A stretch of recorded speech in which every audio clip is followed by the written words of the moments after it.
Sports કોમ્પ્લેક્સના લોકાર્પણ પ્રસંગે આપણી સૌની સાથે મંચ ઉપર ઉપસ્થિત માન્ય કેન્દ્રીય ગૃહ અને સહકારિતા મંત્રી શ્રી અમિતભાઈ શાહ સાહેબ, ભારત સરકારના યુવક અને રમતગમત વિભાગના મંત્રી શ્રી મનસુખભાઈ માંડવિયાજી, મારા સાથી મંત્રી શ્રી રાઘવજીભાઈ પટેલ, શ્રી હર્ષભાઈ સંઘવી, અમદાવાદ મહાનગરપાલિકાના મેયર શ્રીમતી પ્રતિભાબેન જૈન, સાંસદ શ્રી નરહરિભાઈ અમીન, શ્રી બાબુભાઈ દેસાઈ, સાંસદ શ્રી હસમુખભાઈ પટેલ, શ્રી દિનેશભાઈ મકવાણા, ભારત સરકારના રમતગમત વિભાગના સચિવ શ્રી હરિરંજન રાવ, રમતગમત યુવક સેવા અને સાંસ્કૃતિક પ્રવૃત્તિ વિભાગના અગ્ર સચિવ શ્રી અશ્વિની કુમાર, અમદાવાદ મહાનગરપાલિકાના કમિશનર શ્રી બંછાનિધિ પાની, સ્પોર્ટ્સ ઓથોરિટી ઓફ ગુજરાતના ડીજી શ્રી સંદીપ સાંગલે,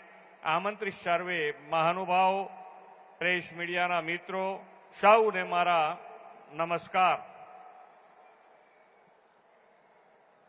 આપણે બધા ક્યાં બેઠા છીએ? ફોરેનમાં બેઠા એવું લાગે છે? તો ભાઈ જોરથી બોલો, ભારત માતા કી.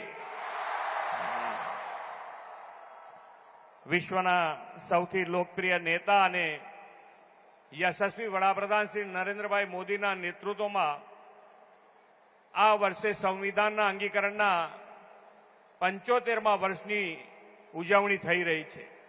એ સંવિધાન ઘડનાર સભાએ 1949ની 14મી સપ્ટેમ્બરે હિન્દીને રાજભાષા તરીકે સ્વીકૃતિ આપી હતી. એ સ્વીકૃતિની ઉજવણી રૂપે દર વર્ષે 14 સપ્ટેમ્બરે દેશભરમાં હિન્દી દિવસ ઉજવાય છે. સૌને આજના હિન્દી દિવસની ખૂબ ખૂબ શુભેચ્છાઓ. હિન્દી દિવસની ઉજવણીના દિવસે અમદાવાદ મહાનગર અને ગુજરાતને દેશના કર્મઠ ગૃહ અને પ્રથમ સહકારિતા મંત્રી શ્રી અમિતભાઈ શાહ સાહેબના હસ્તે વીર સાવરકર સ્પોર્ટ્સ કોમ્પ્લેક્સની ભેટ મળી રહી છે. તે બેવડી ખુશીનો અવસર છે. આદરણીય વડાપ્રધાન શ્રી નરેન્દ્રભાઈ મોદી સાહેબ અને અમિતભાઈ શાહ સાહેબનો રૂપિયા 825 કરોડના આવા વિશાળ અને અદ્યતન રમતગમત સંકુલની ભેટ આપવા માટે સમગ્ર ગુજરાત વતી હૃદય